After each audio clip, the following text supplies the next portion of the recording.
Yousif Mohammed Hamid Abu Musa, 7 years old. My father is a Palestinian physician working in the radiology department at the nearby Nasser Hospital, and my mother is Egyptian Palestinian.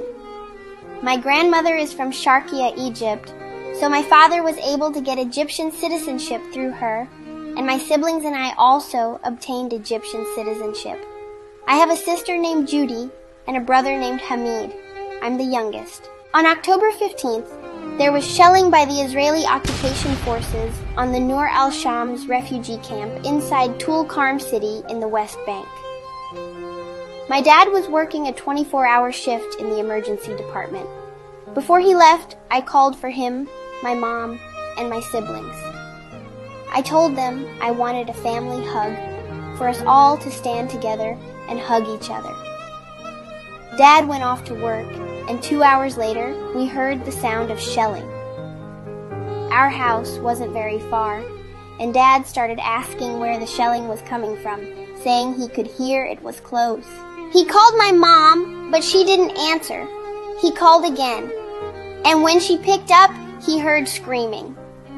Dad lost his nerves and ran to the emergency room. As soon as he arrived, he could hear my mom's and brother Hamid's voices screaming. Dad tried to calm them and make sure they and his brother's kids were okay.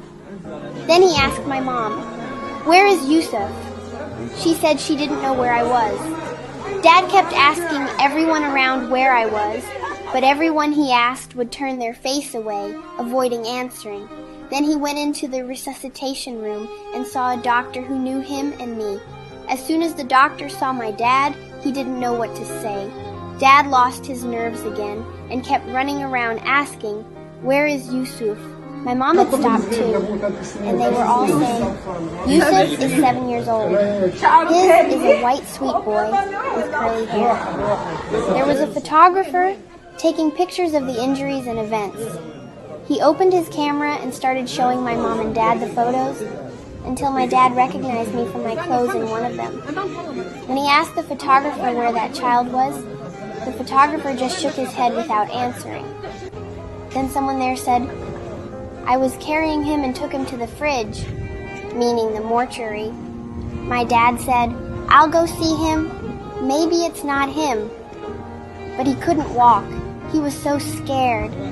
When he got there, he saw his colleagues looking at him sadly, and they helped him into the mortuary.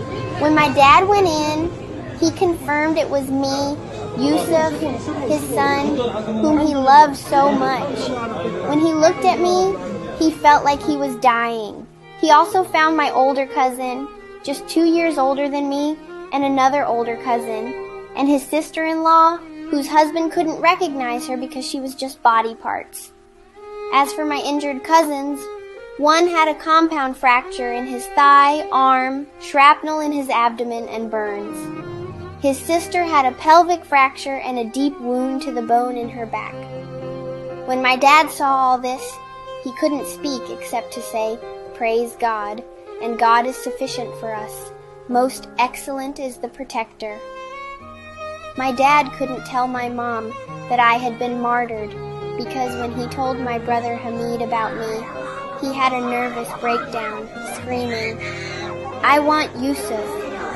One of the women there was the one who told my mom. My mom insisted on seeing me, even though my dad was very worried about her seeing my lifeless body, who didn't have to say Mom, but she wanted to see me and kiss me before they buried me. My dad said he lost everything, his family, home, and life, but the biggest loss was me, Yousif, the baby of the family. He said whenever he would leave for work, I would come hug and kiss him and be the first one to run to him when he got home. While my parents were looking for me, a photographer was filming everything. When he posted the video, the whole world grieved for me and many people cried. They said this was impossible to be just a movie that could win an Oscar because nothing in the real world could break hearts like what we're seeing. My mom and dad loved me so much. They said I was the light of the home, and now the home was extinguished, and the home was no more. They commended me to God as one of the martyrs. May God have mercy on all our martyrs, and God willing, we will be birds in paradise. God is sufficient for us.